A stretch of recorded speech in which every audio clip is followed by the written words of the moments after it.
Welcome, welcome everybody. I hope everybody's ready to start this afternoon and is ready to be in tune with everything. Welcome to Young New Yorkers, the forum.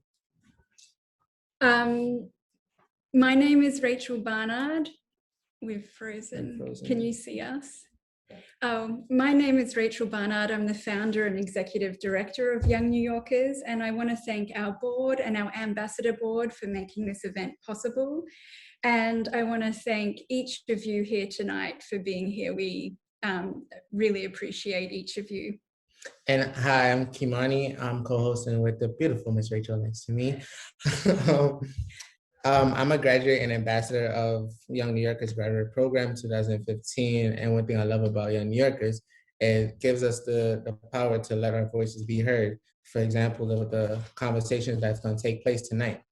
Following, I would love to thank all the candidates for joining us tonight and also my fellow grads for take part in the conversation.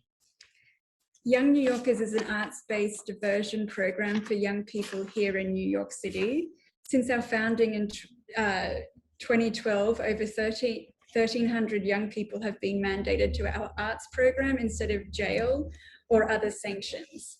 We believe in art, not jail, and we believe in centering the wisdom and creativity of our young people in the effort to reform and transform the criminal legal system.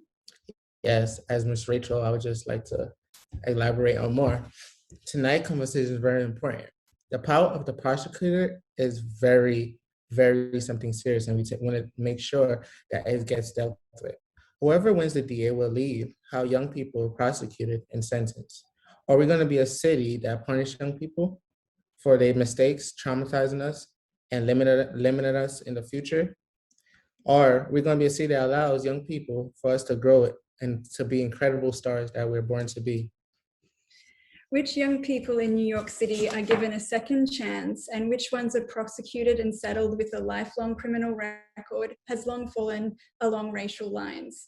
So the question around who you vote for in this upcoming DA election is profound. Are you going to lean into really, truly creating a just and equitable city? But before we get started, some housekeeping. Please, everyone, remain on mute. To our candidates, you have 1 minute to speak for each question, but if you go over time, don't worry, Kamani here will mute you to help you stay on time. To the public, we recommend you view this evening in speaker view. That way you'll be sure to see each graduate and each candidate as they speak and share. Thank you, Ms. Rachel, for laying down the ground rules. We have all 9 candidates on with us right now. We want to give them the time to introduce themselves via the first question. I will now hand it over to my brother, Daniel. Hello, my name is Daniel Aguilar, and I'm one of the Young New Yorkers' first graduates from 2012. The first question is for all of you. What does it mean to be the Manhattan District Attorney? Once again, you have 1 minute to respond. Lucy? Thank you so much for having me and for convening this critically important conversation. I think that many of you at Young New Yorkers know how much I admire the work that you all do and how committed I am to advancing precisely the kind of model that Young New Yorkers has created for our city. And I believe that the arts and young people will save the republic.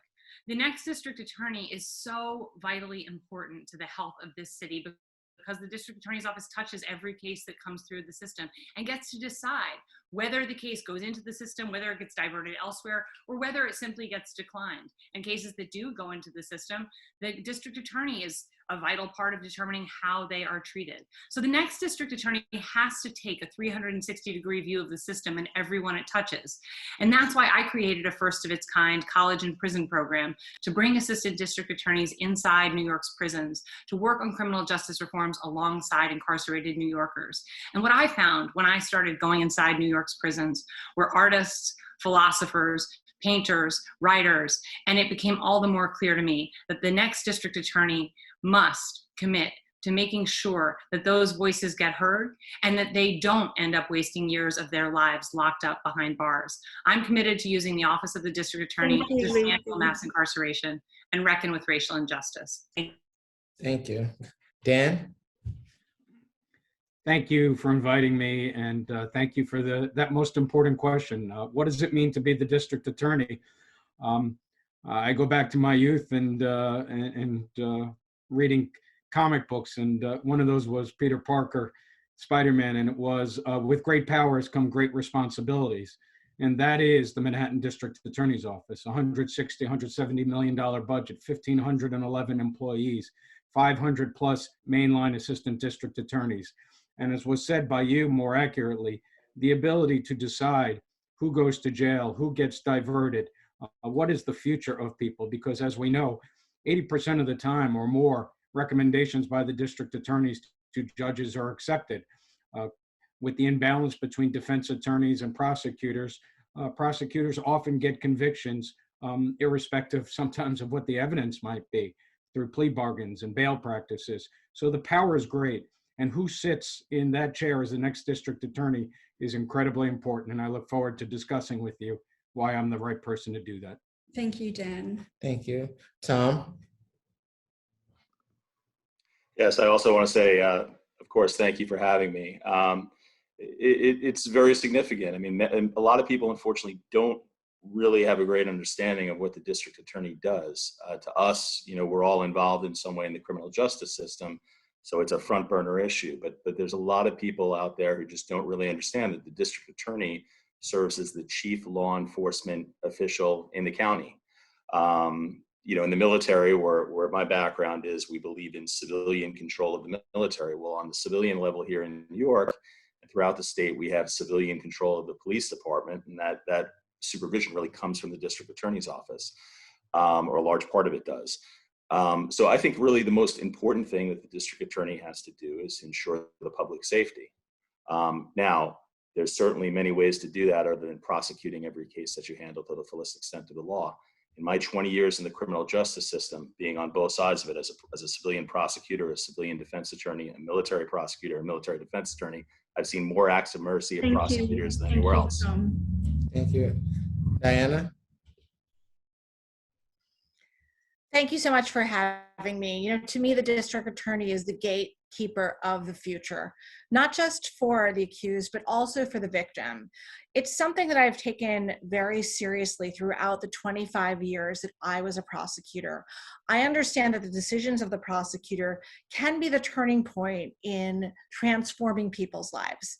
It does mean, of course, at the base level, enforcing the criminal law. It's about, though, more than that. It's about using your compassion and your head, your sense of the law to do what's right, to do justice.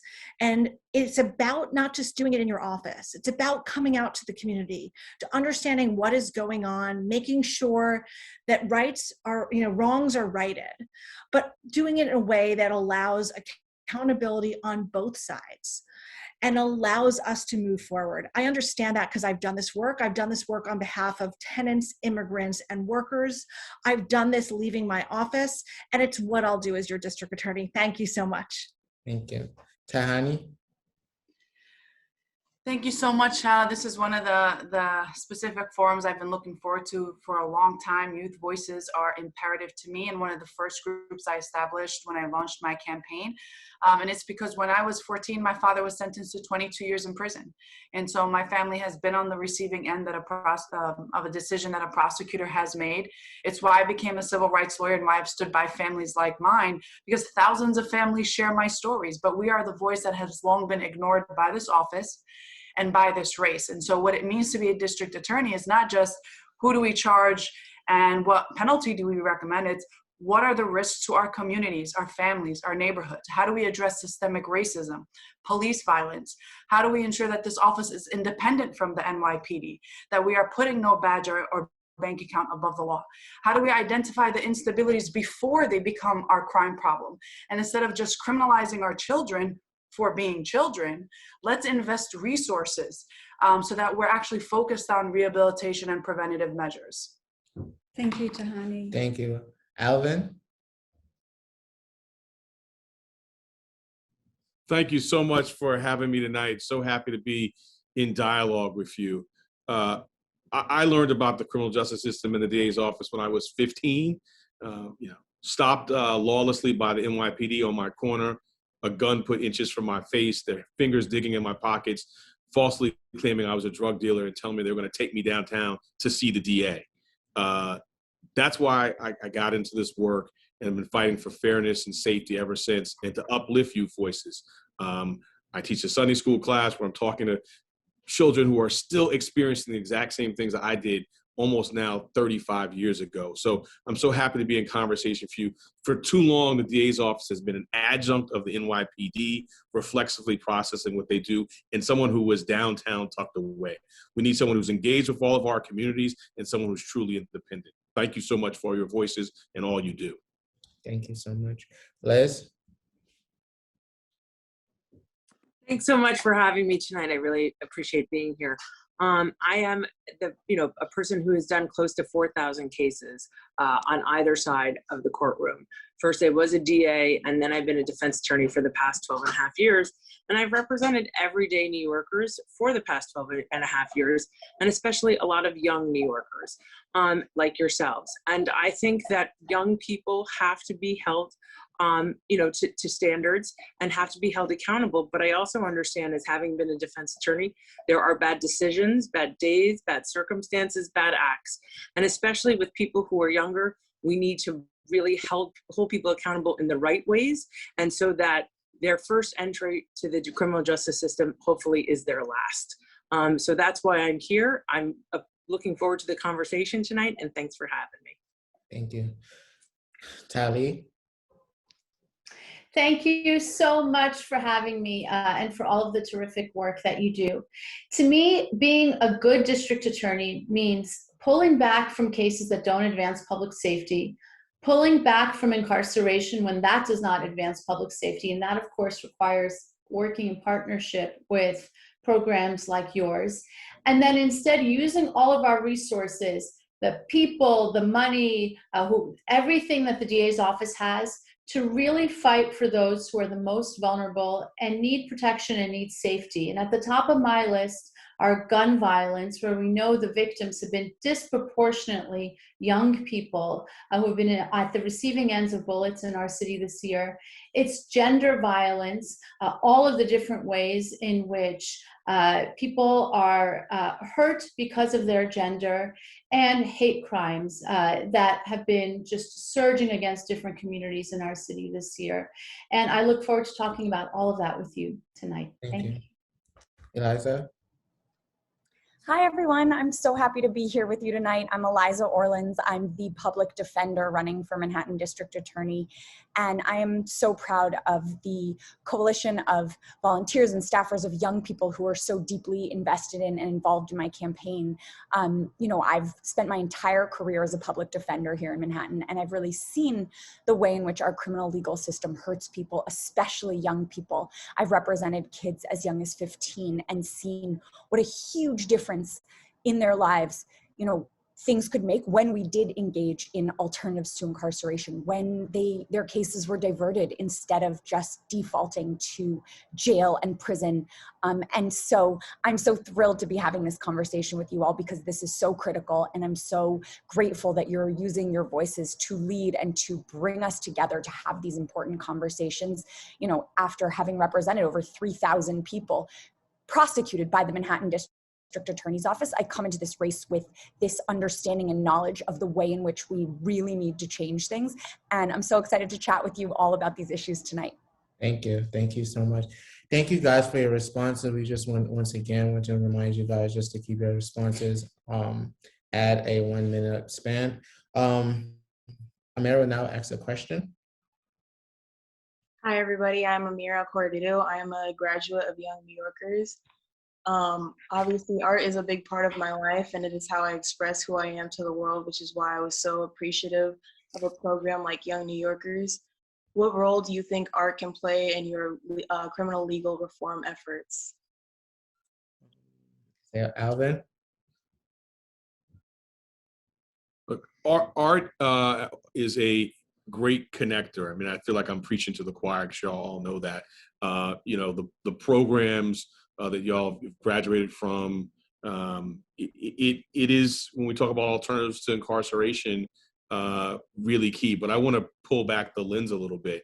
I am not an artist myself, but I do other youth enrichment programs. I coach a little league team. As I mentioned, I teach a Sunday school class. And I think the art I see in those students that they do in other parts of their life, it is helping them to focus and have a passion.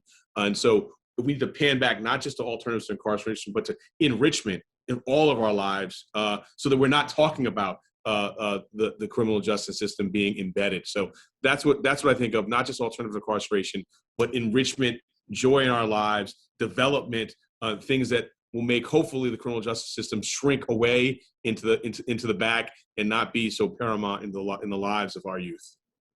Thank you so much. Tali? Thank you.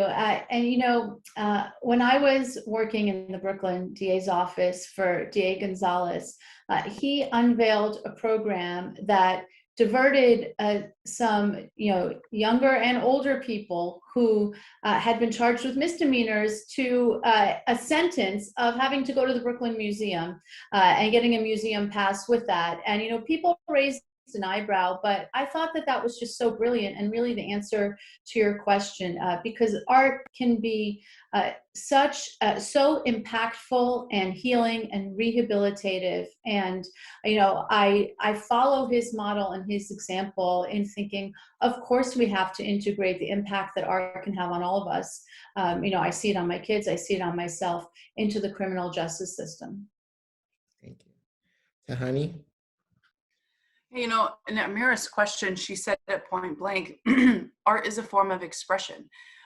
When my father was incarcerated and things were very unstable and uncertain at home, I would go to school and try to balance that chaos and the uncertainty of school and trying to do well and trying to make it. And there wasn't an outlet for me to talk about it. People would pass judgment of what I can and can't do, and whether I was a good or bad student or whether I was successful or not.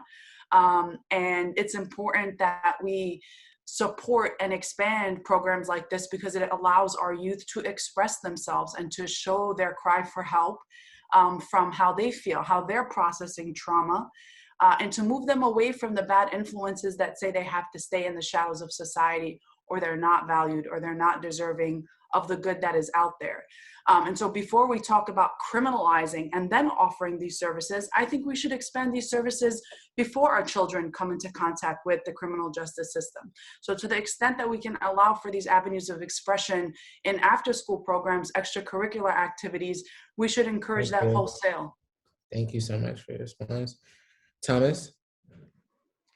Yes, well, art is something that's very close to my heart. While, full disclaimer, I have no artistic talent myself, absolutely none. My mother was an artist, and I was raised by a single mother who developed a permanent disability later in her life. And one of the outlets that she had was her art. I have, I believe, been practicing as a criminal defense attorney longer than anyone else on this panel. And I have had several youth clients who have been involved in different elements of art therapy and other outlets as well. I certainly don't think it has to be art, because that's not where everybody's talent lies, but I've represented clients that have went through the East River Academy, which is, of course, the high school for when we did incarcerate juveniles at Rikers Island. See them get certificates in horticultural activities, all sorts of things. And I do agree with Tahani. It's important that we get these outlets to our youth before they come into contact with the criminal justice system. One of the things I really want to see reinvested in is the Police Athletic League. Thank you so much. Liz? Yeah, I think our programs are great. I think any program that interests people and young people to get any program that lights an interest in somebody is a program that should be encouraged. And whether that be art or coding or whatever it may be, because it is so different for other people, for everyone, it's a different aspect. But I do think we also have to have the conversation too about, like, I think that is it a part of a case when we divert a case to a program? It's like, how can we get the program to come first? And is it the role of the district attorney's office to divert the program, right? Or for people to have access to these programs before crimes start? Because I think that if we can encourage people at any age, really, to find their outlet and to find their thing, whatever it is. That should be encouraged across the board, and to make programs that people find so helpful to have access to all of those programs. Thank you so much. Eliza? Well, first of all, I think that art is incredible, whether or not you are a talented artist. I think artists are storytellers, and it's such a way of building community and showing personal growth and celebrating creativity. And that's something that is so critical, and that I've seen with clients of mine and how they've expressed themselves. Was just talking with a client of mine who's an artist, who, because of our work on his case and he stayed out of jail, he has actually just hit 1 million downloads on Spotify. And he brought his plaque so proudly to show me recently.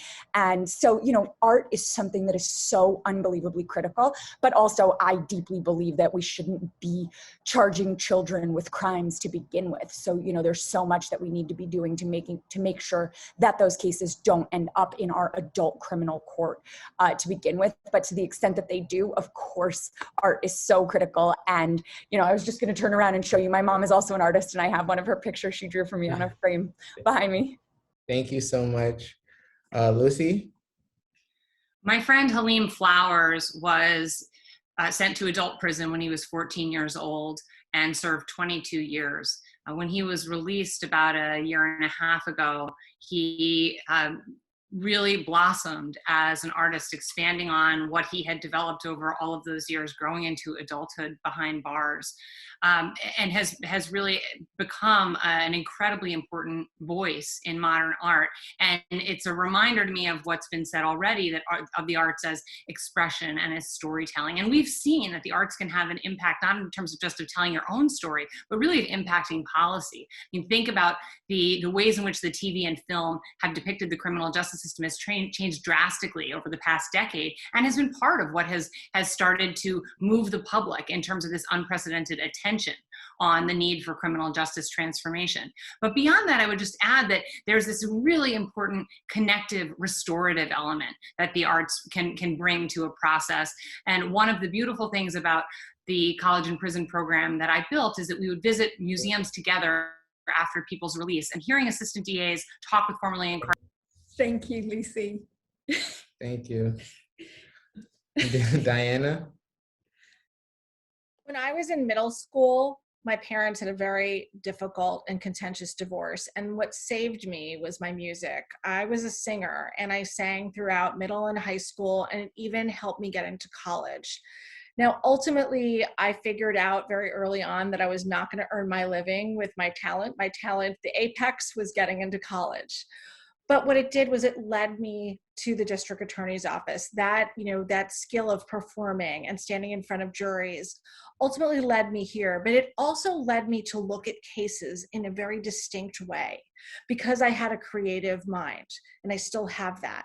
And so to me, the arts programs that you guys are fostering, it's great if you end up being, a best-selling artist or a singer or actor, but ultimately it's about using those transferable skills. And I see that because for me, it saved my life. It saved my adolescence. And as district attorney, because of that direct experience, I will seek out programs like yours. Thank you. Thank you so much for you guys' response. Dan, I'm sorry, apologies. That's okay. These are the types of programs I've personally participated in multiple locations in East Harlem, as well as have funded as a state assembly member. And they are critical because they're successful, because they employ, I think the tactic that's really important here is restorative justice principles. It's not just a class, for those who've never attended, it's not just a class of painting or sculpting, where that would be fine, but this is really classes where people come together and discuss the things that they might have done that led them to these classes in the first place. So these are critical classes, great alternatives, something I would continue to invest in, as I have as an assembly member. Thank you so much. Thank you all for your responses. Anastasia will now ask a question. Hi, my name is Anastasia, and I am a young New Yorker graduate from 2019. I'm grateful to be a part of this important conversation with you all. Oftentimes, we hear leaders talk about the importance of public safety, but when we see a police officer and when we are ordered to court, we feel as though our whole lives could be in danger. So my question for you is, what does public safety mean to you? And which public are you interested in keeping safe? Reminder once again, you all have 1 minute to respond. Tali? Thank you for that question, Anastasia. And for me, the public is every single person who lives here in Manhattan, young or old, citizen or non-citizen, Black or white, and of no matter the gender. And looking out for public safety includes, in response to your observation, it really includes making sure that people are comfortable approaching law enforcement, saying, look, something happened to me, I need help, or I saw something and I want to report it. And so our job includes making that possible. So I'll give you an example. When I was in the Brooklyn DA's office, I led the team that joined forces with the Attorney General to sue ICE, because ICE was using our courthouses as bait to pick people up and send them into federal immigration proceedings. And we saw that this meant that people who were not citizens were not comfortable coming forward because they were afraid that they would get ensnared. And so we sued ICE and we said, you're interfering with our ability to deliver on public safety, and we won that case. And so we have to think really expansively about all of the different ways that we can do our core mission. Thank you so much. Tahani? The reason why I jumped into this race is because public safety and the public you're asking about, Anastasia, was the powerful and privileged in Manhattan.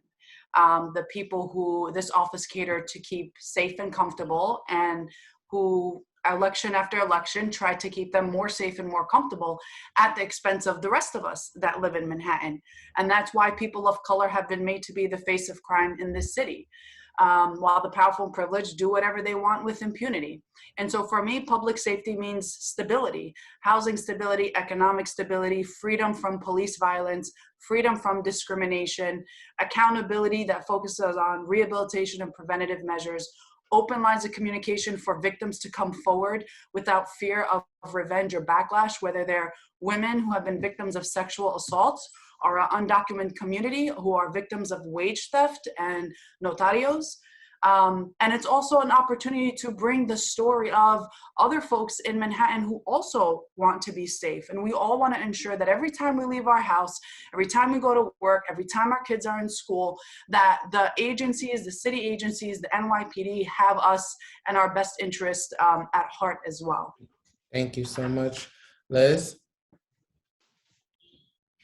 Hi, yeah, I've been talking about public safety since the start of my campaign. I think it's important, and it's important in every neighborhood, from Battery Park up to Washington Heights, East Side, West Side. Everyone needs to feel safe. We also have to have the tough conversation that not everyone feels safe in the same way. So that is part of the job of the next district attorney, is to really get to what is that conversation is about, and how can everyone relate to the district attorney's office how they feel safe, whether that is with a police officer or not with a police officer, because that's what we really fundamentally have to fix. And that's why I'm running for DA, because everyone deserves to feel safe, no matter how old they are, where they're from, and what they do. It has no qualifiers. Thank you so much for you guys' response. I will now hand it over to Amira. Thank you, Kamani. Black people account for only 25% of New York City's population, but somehow make up 60% of its jailed population. According to the Center of Court Innovation, New York City courts set bail on Black people at higher rates than for white people at the same charges. My question for you is, what is your plan to fix these specific issues of racial injustice in the court system? Start off with Dan.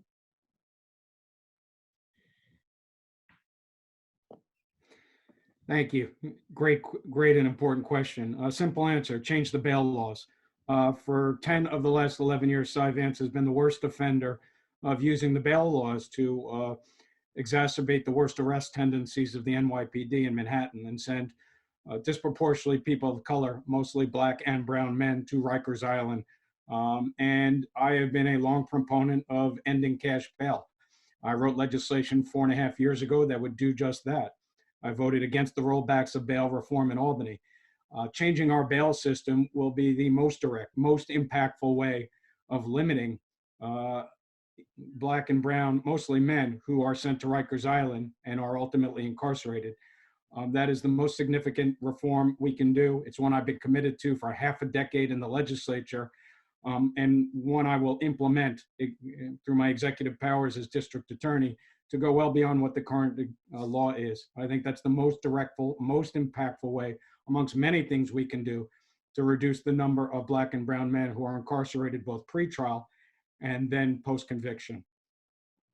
Thank you so much. Lucy? I intend to end the use of cash bail and have set forth a comprehensive plan for addressing racial injustice that on my website enumerates a strategic approach that includes declining to prosecute cases that don't belong in the system, diverting cases out of the system that are better served by public health systems and others, and critically, ending the reliance on mandatory minimums and draconian 3 strikes laws that have resulted in the kind of unconscionably long sentences that have been part of the driver of racial disparities. And I was really inspired by Anastasia's question, which I didn't get to answer, but was going to respond by pointing you to 2 poems that it brought to mind, which, because I know Kamani will rightly mute me, I'm just going to encourage you all. I will post them to my stories when we get off, but one is from the 2019 prison writing anthology from PEN America, and one is from Sean Bell's mother's remarkable book of poetry, Just 23. So please follow me at Lucy Lang NYC, and I'm going to share my answer to Anastasia's question in my stories in a couple hours. Thank you so much, Diana.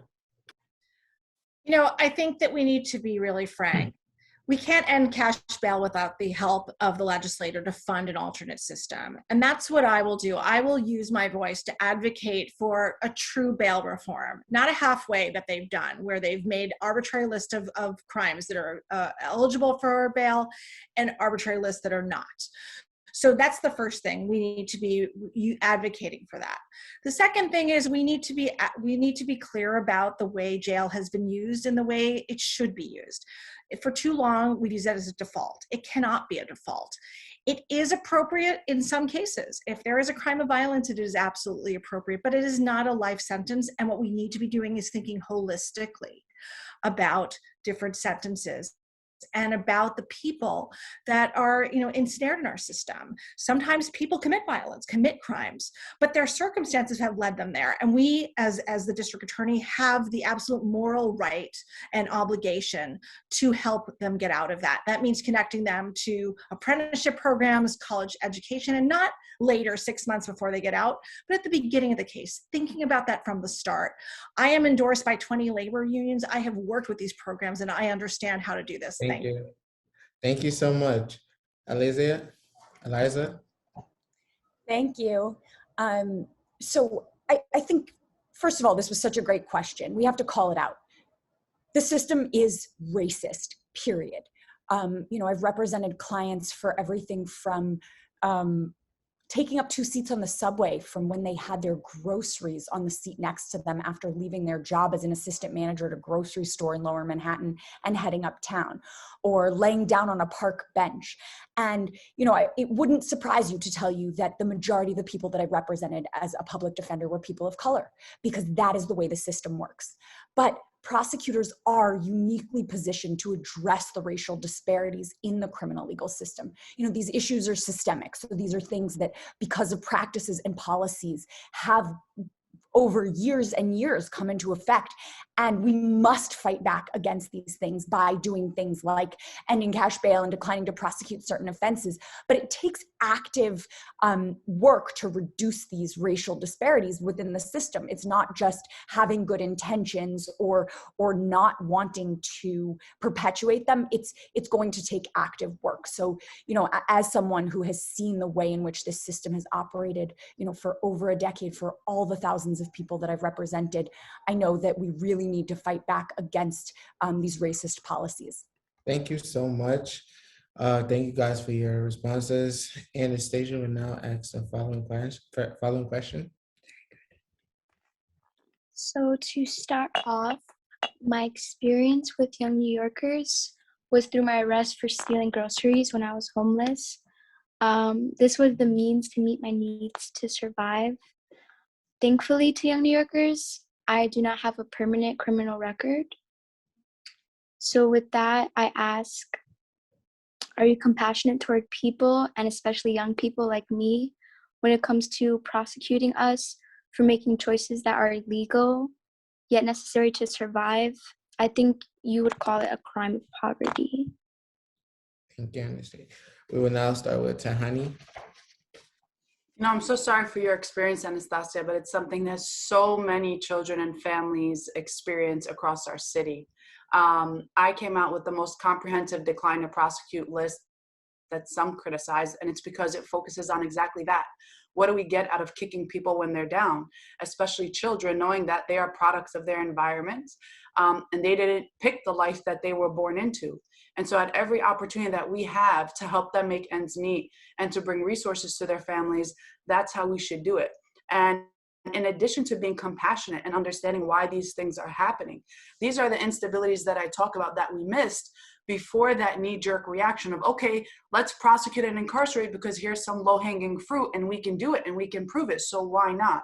Instead, what should be asking is, what did we miss here? Why was this child in a position of being hungry and having unhoused and being unhoused? What did we do for this to happen? Because I believe that housing instability is a policy failure. The fact that our children are starving in the city is a choice and a policy failure.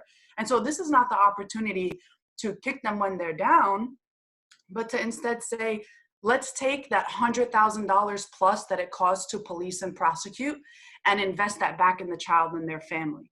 And so that is a high priority for me. Thank you so much. Thomas?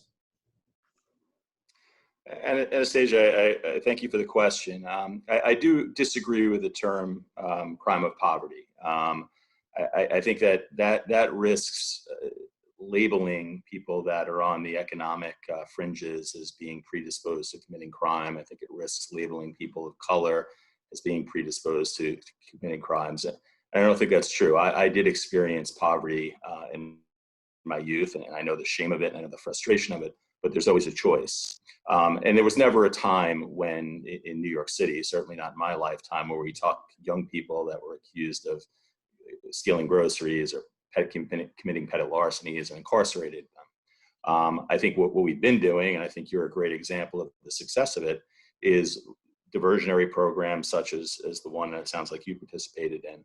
And I really think that is the best way to do it. Don't ignore the problem, but use the criminal justice system as a vehicle to intervene and then set young people like yourself on a much better course.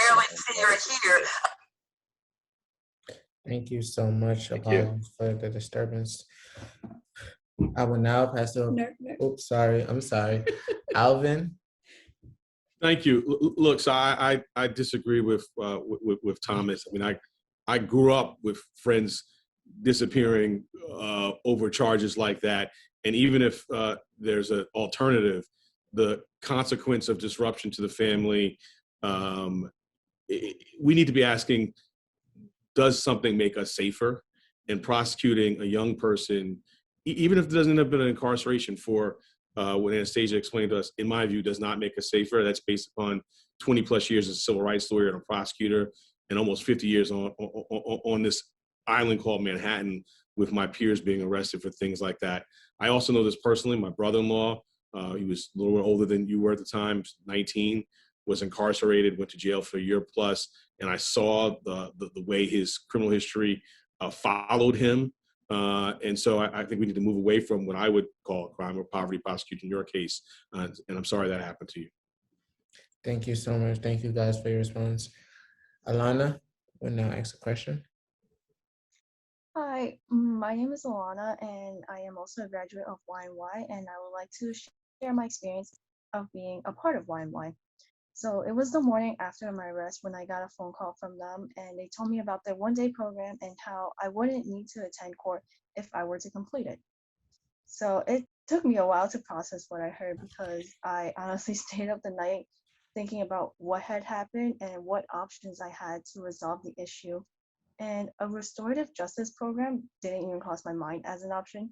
Like, one, I didn't even know it existed, but I'm glad they do, and I will forever be grateful to Y&Y for giving me that opportunity. So I would now like to ask you a two-tiered question. First, do you believe in restorative justice? And if so, what programs are you going to establish or support so that incarceration isn't the default option? And second, at Young New Yorkers, we center our own voices in the programming. How would you try and emulate Young New Yorkers' approach when you're a Manhattan DA? Thank you. Tali?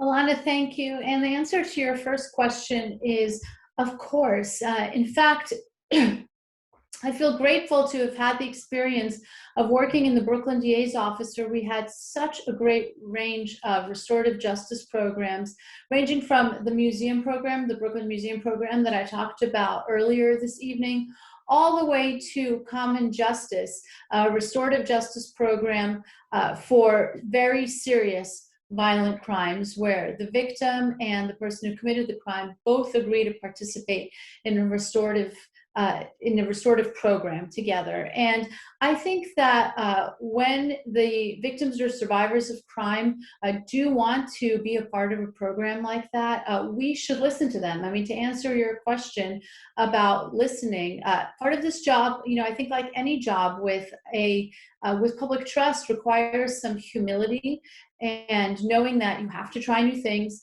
you have to measure if they work, and you have to listen to the people who are affected by your decisions. And I have always tried to do that, and I commit to doing that in this job. Thank you so much. Dan? Yes, thank you for the question. Restorative justice programs are great, and they can be very effective. As Tali just said, Common Justice is an effective program dealing with serious violent crime, and it does work, but it requires essentially an admission of guilt because both parties have to come together, one, the person who committed the crime, and the other one who was assaulted or something else. So it works better outside of the district attorney's office. The better approach, and I'm not asking you what your specific circumstances were, but if it's a lower level offense, in many ways is a declination of prosecution. Use the social workers within the office to liaison with the not-for-profit providers who your tax dollars go to through the city council to deal with whatever problem might be the cause of why you were arrested in the first place. So yes, I do believe in restorative justice, but in many instances, a declination of prosecution in dealing with the root cause of why a lower level offense was committed in the first place is the better approach to the problem. Thank you so much. Diana? Right. I don't think anyone, I don't want to speak for the rest of the candidates. I don't think anyone here is going to be anti-restorative justice, but restorative justice can be many things. So for me, it's about actually making sure that a real program like Common Justice does the work. And again, it's about making sure that both the victim and the accused are part of the process, and it isn't foisted upon one or the other.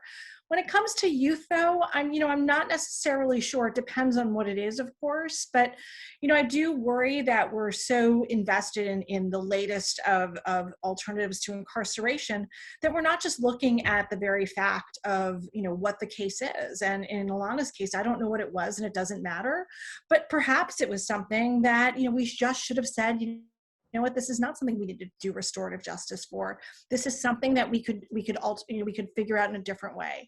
For me, it's about looking at kids as kids and looking at people as eminently imperfect, and then working with people where they are and coming up with solutions. Sometimes that might be restorative justice, sometimes it may be community service, sometimes it could be something different. To me, it's about really figuring out justice very customized in each situation. Thank you so much. Thank you all for your responses. I will now hand it back over to Anastasia. My last question for you, how can abolition and reform meet halfway to end the structural oppression of the criminal justice system? What do you think needs to be abolished in the system? and what do you think needs reform? Thank you. Once again, we just want a reminder to keep the responses under a minute span. Alvin? Thanks. So as I said in response to our earlier question, I really like the way this question is framed. I think anything that doesn't deal with harm and doesn't affect public safety, we shouldn't be doing in our system. And there's a lot of it. I mean, a lot of what our system focuses on, we've heard about some of it here tonight. So we should not be doing that as part of our criminal justice system. What we need to be actively doing is addressing the racial disparities. We have so many racial disparities within our system. I mean, I've been a part of, data studies that look historically showing, for example, the racial disparities of stop and frisk. We need to use that data in real time as a management tool. So that's something we can do in the current system, shrinking the footprint so things only have to do with public safety, but then within which we keep focusing on the racial disparities and making sure that we're treating like cases similarly. Thank you for the question. Thank you. Tahani? I think that it's important to listen to our activists and organizers, civil rights attorneys, public defenders that have pushed for a lot of the reforms that we now see enacted, whether it was bail reform or decriminalizing sex work or decriminalizing small amounts of marijuana. This is not something that rests solely on the shoulders of the district attorney, but one that requires the larger community, the impacted community, to be part of. And what that does in turn is allow us to get off our reliance on police and prosecution and incarceration as the answer to everything. For our knee-jerk reaction to stop being to outdo the harm that was done, but understand why the harm happened and how do we focus on healing. Healing for the victim, but healing for the person who engaged in the harm, because statistics and data and research shows that that person was probably harmed as well and is perpetuating a cycle that they are all too familiar with. And so as we talk about alternatives to incarceration, as we talk about raising the age, declining to prosecute what I think are crimes of poverty, because when you think about why these things are happening, it stems from these scarcities and people's attempt to survive and being pressured into these positions. So I don't know if it's necessarily a free will choice or one dictated by dire circumstances. But that's what it means when we talk about reform, is getting that power slowly out of the hands of the district attorney, spreading it evenly amongst all of our partners to ensure that we are approaching this comprehensively. Thank you so much. Dan? Yeah, it was a great question. On reform, I would look to the jail and prison system. I'm a state assembly member on the corrections committee for multiple years, have visited all sorts of state correctional facilities, and I think there's very little rehabilitation.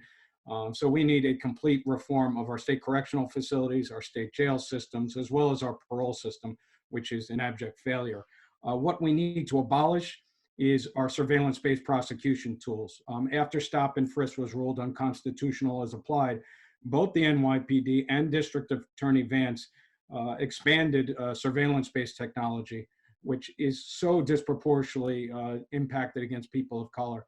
It's not young kids in my district on the Upper East Side who get on these lists. It's people who I grew up with in Washington Heights or in Central and East Harlem or Avenue and C and D. So what I would abolish is all these technology systems, which I believe infringe upon people's constitutional rights, which are guilt by association. Thank you so much. Thank you for you guys' response. Amara, would you like to take over? Yes, thank you. At Young New Yorkers, we spend a lot of time talking about our arrest because in reality, it's so traumatic. But a lot of people act as though it's not a big deal, especially when it happens to Black and brown kids. But it is a big deal and it's awful. My arrest was traumatic for me. My friend and I were arrested for drawing something on a wall. 4 or 5 police cars ended up surrounding us. And when we took off, she was tackled to the ground by a huge police officer. And when I got to the precinct, they ended up handcuffing me to a bench for the majority of the night. I am a very spiritual person, and they did forcibly cut off my waist beads off my body, which was the only time in the night that I actually broke down and started crying because it was just so overwhelming for me. So my question for you is, have you ever experienced a trauma like this, and how will you work with the NYPD so young people don't ever have to go through this? Yeah. Thomas? Well, I don't know that the trauma I've suffered at the hands of police have risen to that level. I have been assaulted when I was 14. I was choked out by. I'm sorry? Oh, sorry, continue. Keep going, Okay. you get extra time. Okay, thank you so much. Yeah, when I was 14, I was hanging out outside a pizzeria with some friends, running my mouth off at police, which not much has changed.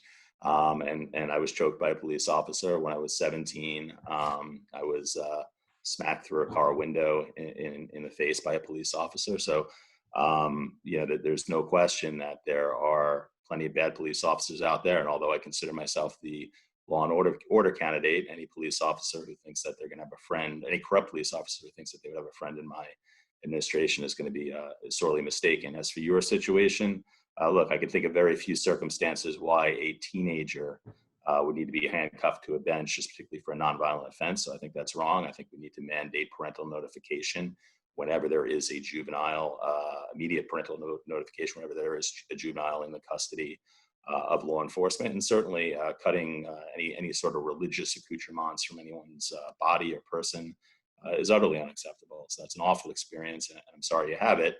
I hope it doesn't I hope it doesn't lead you to distrust all police officers, though, because most police officers, I still believe, are there to do the right thing. Thank you so much. Sally? Thank you so much for sharing that experience. I'm so sorry about what happened to you. There's so much about that is concerning. And, an important part of our job is to hold the police accountable where we can. And there are a number of ways in which we can do that.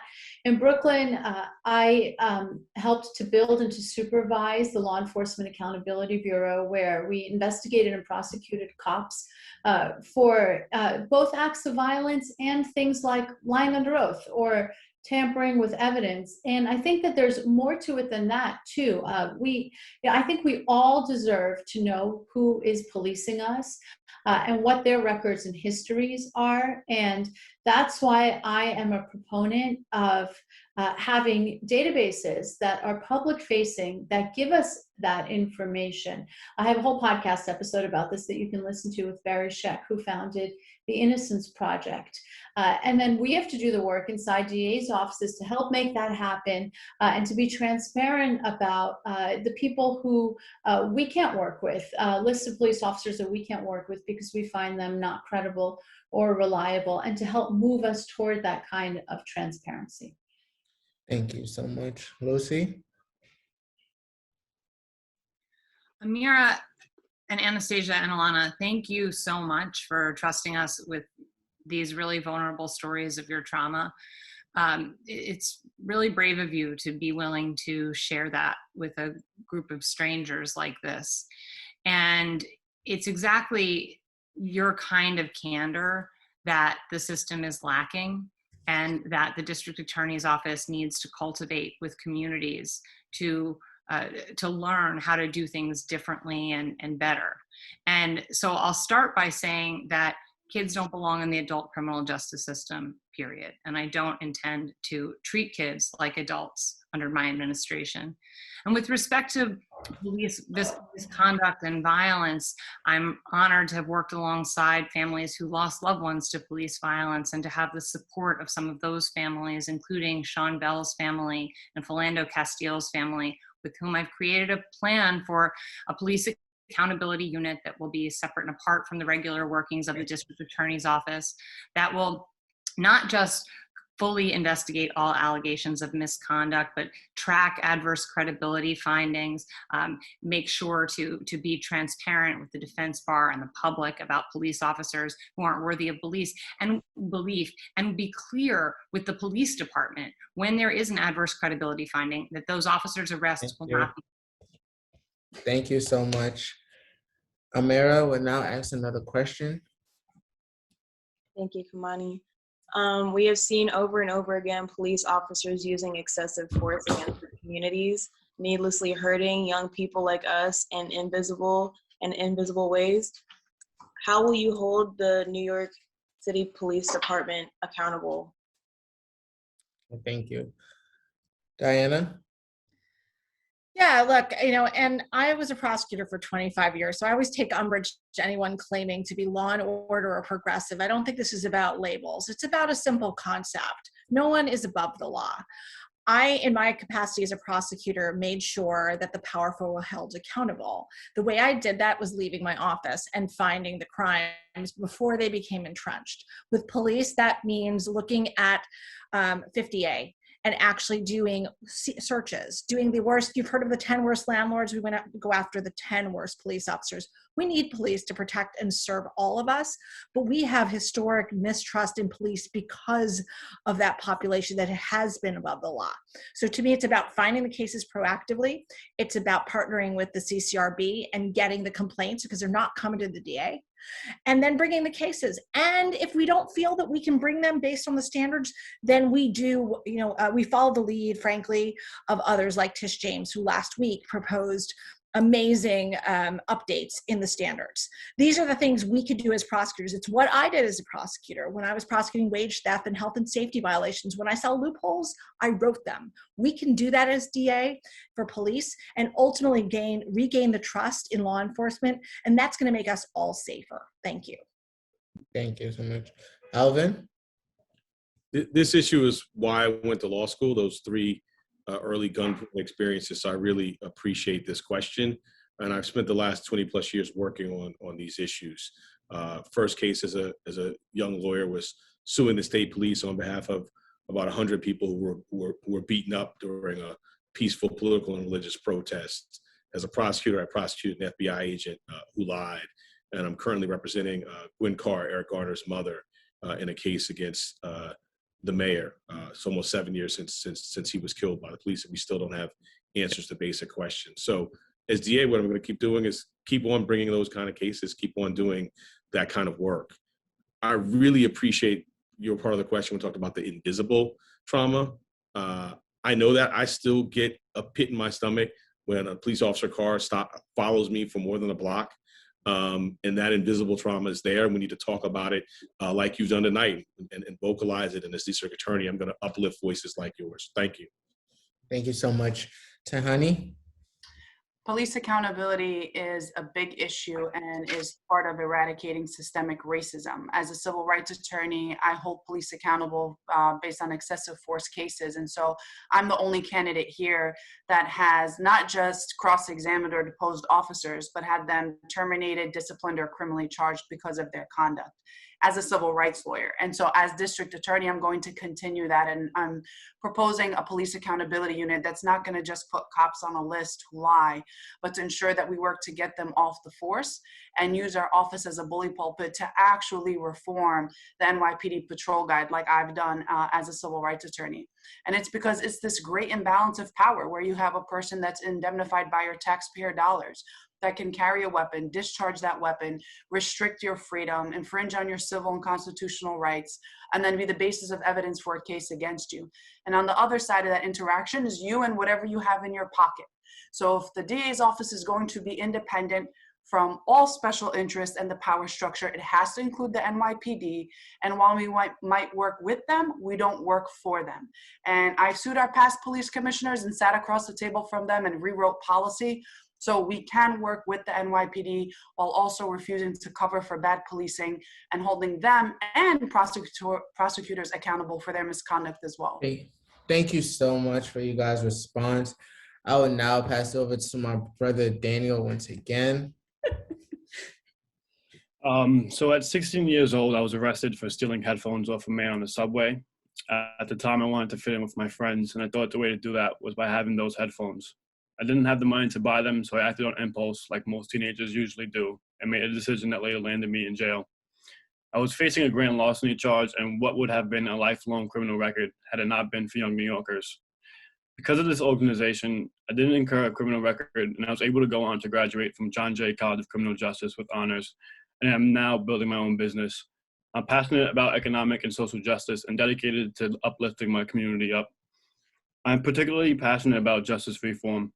Studies have shown that contact with the justice system tends to lead to further contact with the same system, and that the time in jail has been shown to increase the likelihood someone returns to jail in the future.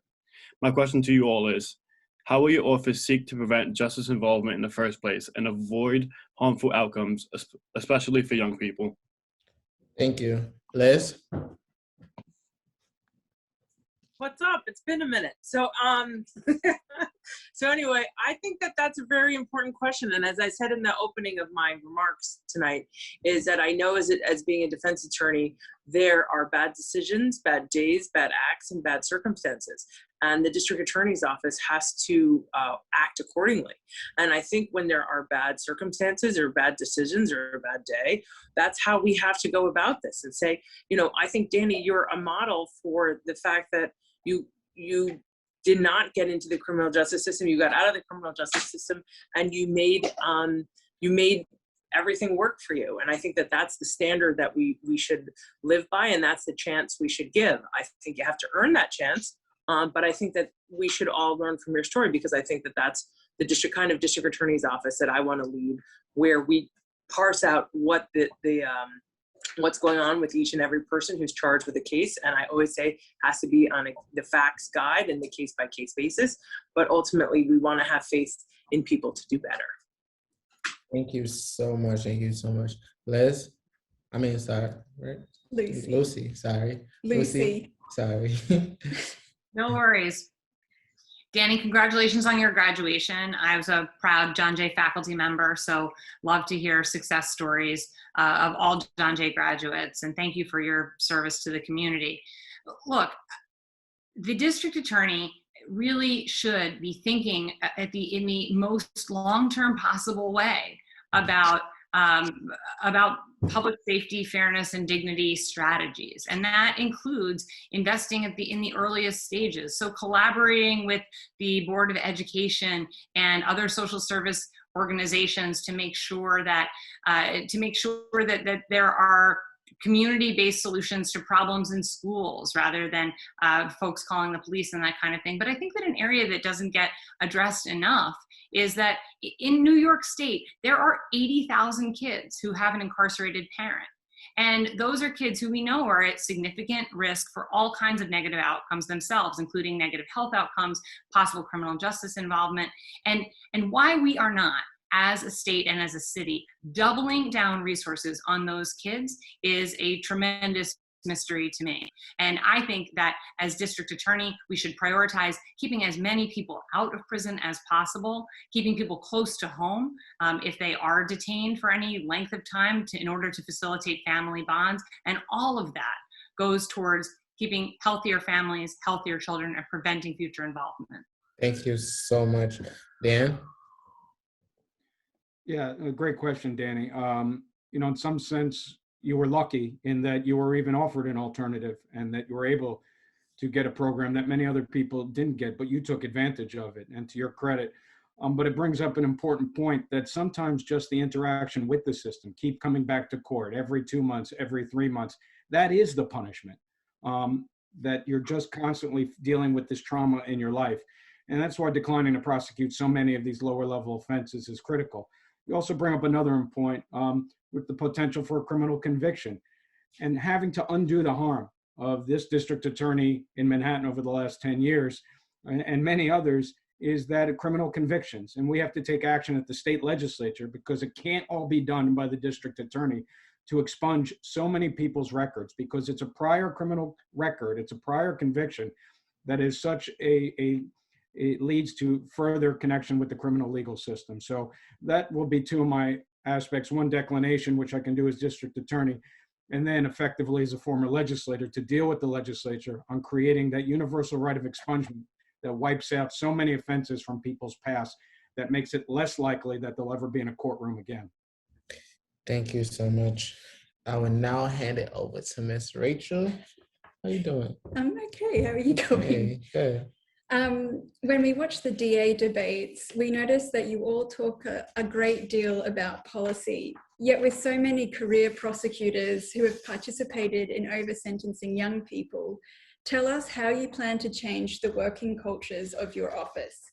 What are you going to do so that first, the Manhattan DA's office takes responsibility for the harm done in the past, and second, to change the prosecutorial culture so that incarceration and a lifelong criminal record are always the absolute last resort? Thank you, Ms. Rachel. Tally?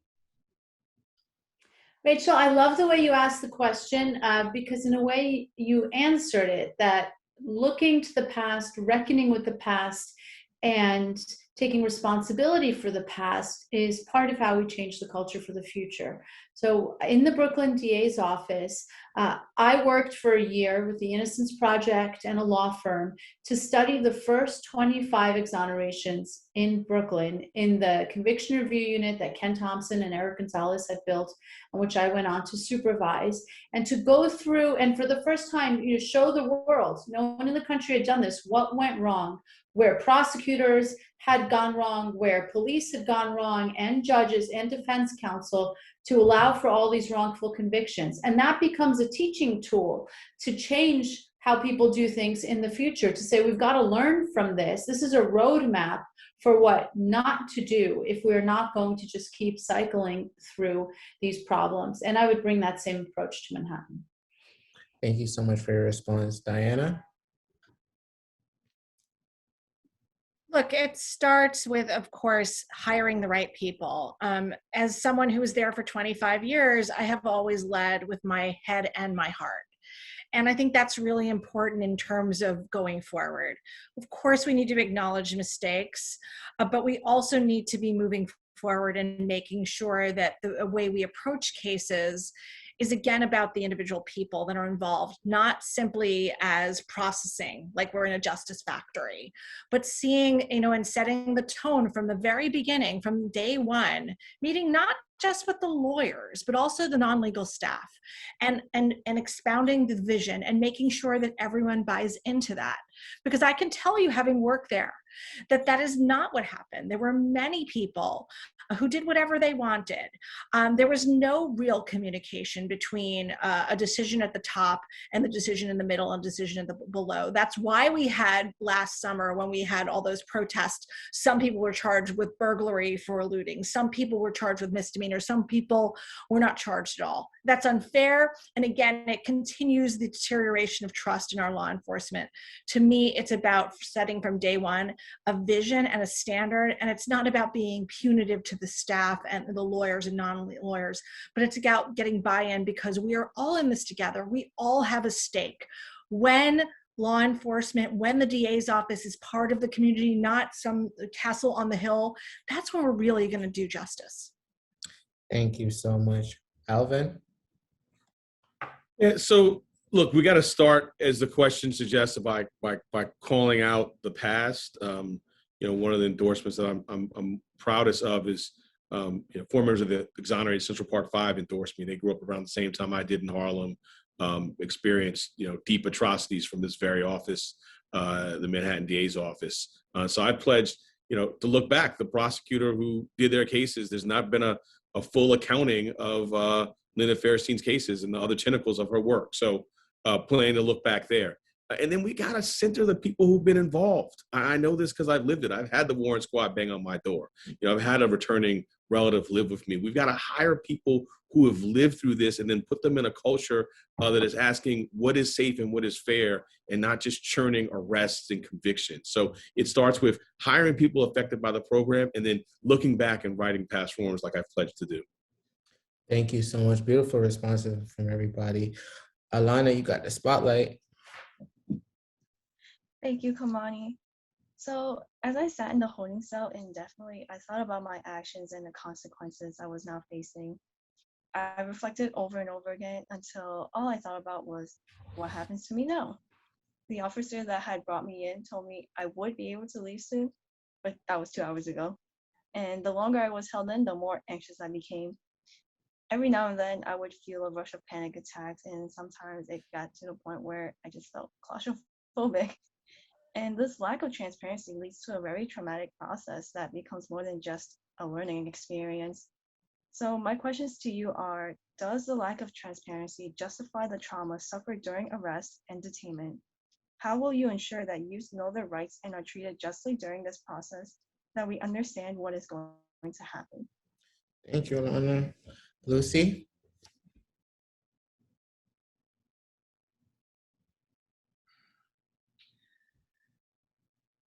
I'm pausing because it is it's hard to move into a conversation about policy from your personal experience, and I think that the fact of it being so hard is exactly why we have to have these kinds of conversations.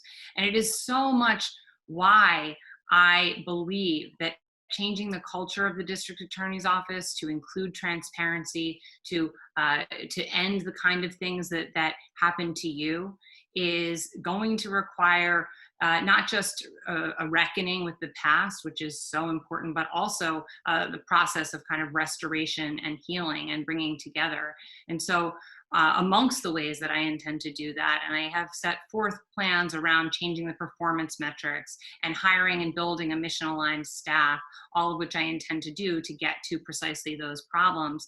But that it has to go to building something with communities, and the kind of college and prison program I described that brings people together to really think on and feel the pain of stories like yours is the only way that we're going to get towards a future that is truly a criminal justice system that is not punitive.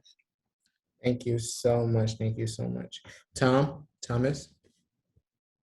Yes, well, I mean, I disagree in the sense that there is a punitive aspect to the criminal justice system. Part of the goals of criminal justice is certainly rehabilitation. It should always be rehabilitation over incarceration, but it's also deterrence. It's individual deterrence, deterring people from committing the same offense again, and also sending a message to other people that they shouldn't commit that type of offense, and serving the goal of reducing crime. Now, certainly in a situation where you have someone who is a youth, someone in their teens, I am adamantly opposed to putting them in the same sort of holding cell or holding pattern during the course of arrest as you would an adult. I think I've said earlier during the course of one of my previous questions is parental notification should be something that should be mandated, should be happening immediately, not only parental notification, but parental contact. Someone brought up the Central Park 5 case. One of the big issues in that case is that the defendants were for a very long period of time separated from having contact with their parents, and that led to what ultimately court determined were unreliable confessions. So look, we treat youth differently, and we should do that. Although I'm not sure that an arrest should ever be a pleasant or ever will be a pleasant experience. Thank you so much, Liz. Yeah, as someone who's been a defense attorney and gone down to see clients in holding cells, I understand the real fear people have when they're arrested, and I think we have to do a better job of informing people what's going on to the system. And I think we also have to do a better job of informing victims as to what's going on in a case, because sometimes after somebody gets arrested, somebody gets arrested and the police tell them what's going on, they get a defense attorney what's going on, and a victim doesn't understand at all what's going on. So I think that that's really one of the important parts of this question that sometimes doesn't get answered, is how do we make sure that victims understand what's happening and what the process is and what the system is. So I think these are the things that we have to be thinking about in terms of what is going on in the whole picture for defendants and victims. And I think that when we look at what happens when people get arrested, I mean, there is a deterrence factor here that, we need to talk about, because there is the clarity principle where people, when they get arrested, aren't thinking what's going to happen down the road. They're thinking, I don't want to be in jail for the next 24 hours. And that really does affect people's behavior. We want to try and ultimately keep as many people as we can out of the criminal justice system, but it's a two-way street, because people have to also recognize what they shouldn't be doing. Thank you so much. The amazing thing is, and good work everyone, is that we're running 3 minutes ahead of time. Bradley, I'm noticing that you're writing a lot in the chat. Would you like a minute to ask a question to the candidates? Oh my God, thank you so much. Firstly, Yeah, I would love that. And I was just want to say thank you to all the DA candidates for just coming and being honest and understandable and just actually hearing the questions that we're asking. So I just want to just give a little bit of context and background for who I am and the question that I'm going to ask. So I'm actually a computer science major at a university in DC, and I'm currently working on a lot of different projects. And I believe that technology is super important for driving any type of change in our current society. So the question that I want to ask is, 1 second. So technology is the largest and biggest driving force of change in our world and society. The police force and the use of extreme force to detain and deal with criminal civilians is a problem. If elected, how will you use technology to aid in addressing this problem and reforming the justice system at large? Okay, I'm going to ask Alvin to respond.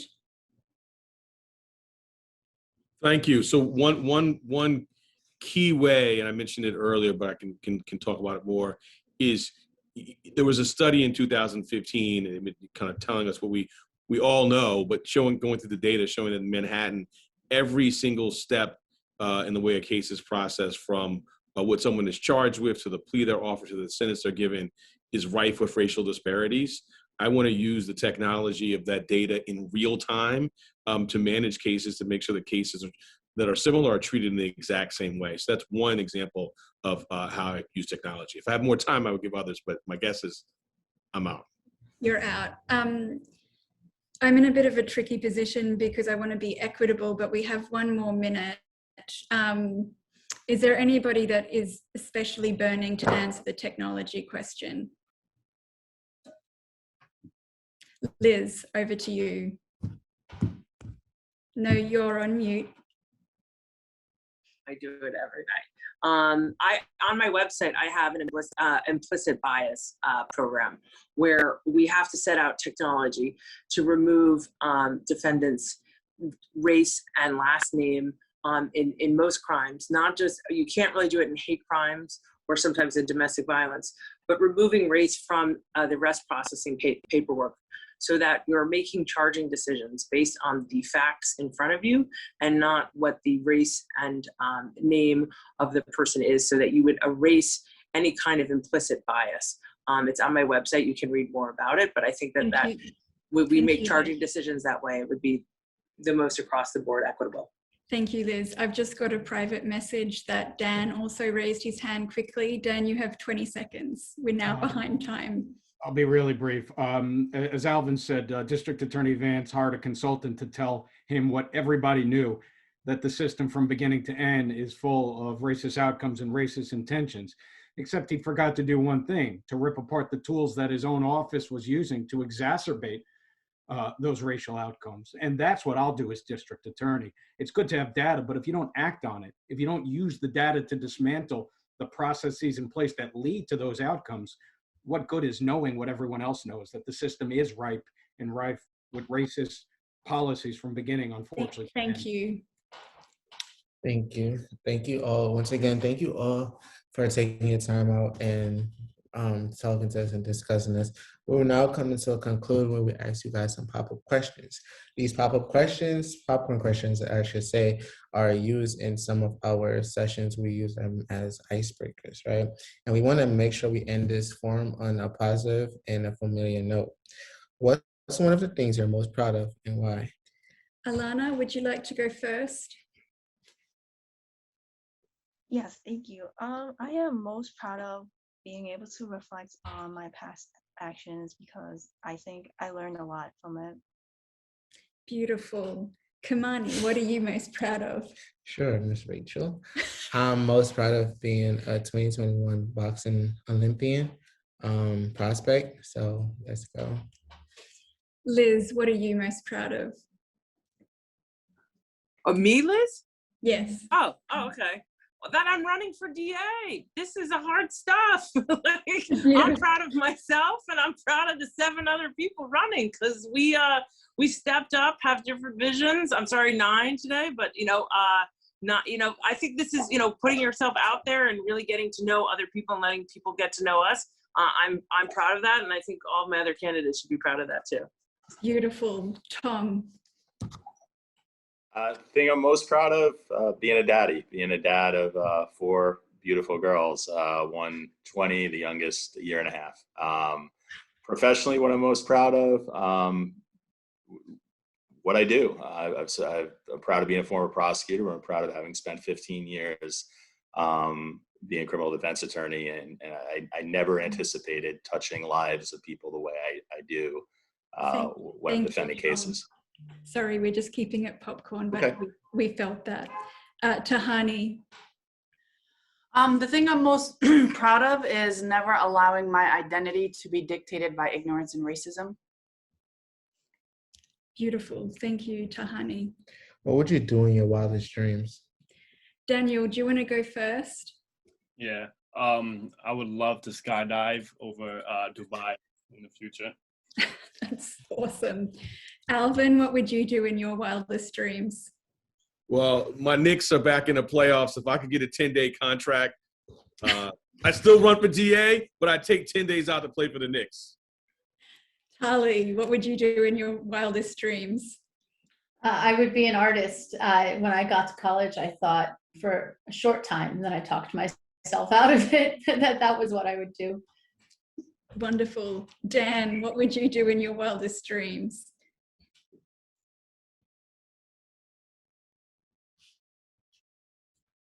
Dan, are you there? Yeah, I'm sorry. Not skydive over Dubai, certainly. But in my wildest dreams, this is it, running for DA. So I'm glad to do it with my 8 colleagues. Beautiful. What have you learned from the conversation tonight? Anastasia, what have you learned? What I have learned is that it's important to have these conversations with the collective and to manifest representatives that represent the collective. Beautiful. Amira. I've learned how important it is for young people like me to speak up and be heard around elections, especially elections that impact us so Profoundly. Yeah, Powerfully. Very good. That was super clear. Thank you, Amira. Diana. I've learned how important it is as leaders, as district attorneys, to truly explain what we do and make sure that we serve everyone. Thank you. Lucy, what have you learned from this evening's conversation? No, I've learned it before, but I relearn it time and time again. The incredible importance of vulnerability in telling your story and the potential that has to impact the way the world works. So thank you for that. Thank you guys. Thank you so much. Thank you for everybody for completing the DA forum tonight. Please vote in the Manhattan DA primary election on June 22nd. This election will impact the young people like us are treated by New York, right? I'm sorry, let me read through that. This election will impact how young people like us are treated by New York City. We will be seen as criminals and treated with systematic brutality, or we will be a city that gives us all young people space to grow and grow from our mistakes. Last but not least, do not forget to follow Young New Yorkers and chip in a donation. Make a donation tonight while you're in a good mood. Via our website. We appreciate our partnerships and couldn't do it without you guys. At tonight, if you forgot, in case you missed it, we will record and we'll be dropping the recording via email, so look out for our email soon. Thank you guys, and we will see you guys soon. If all the grads come on off mic and share, that completes our DA forum. Thank you, everybody. Great job, Rachel, Kimani, everybody. Absolutely fantastic. And I hope you guys consider running for office because you're more capable than a lot of the candidates and people in positions now. So don't count yourself out. Phenomenal group. Thank you.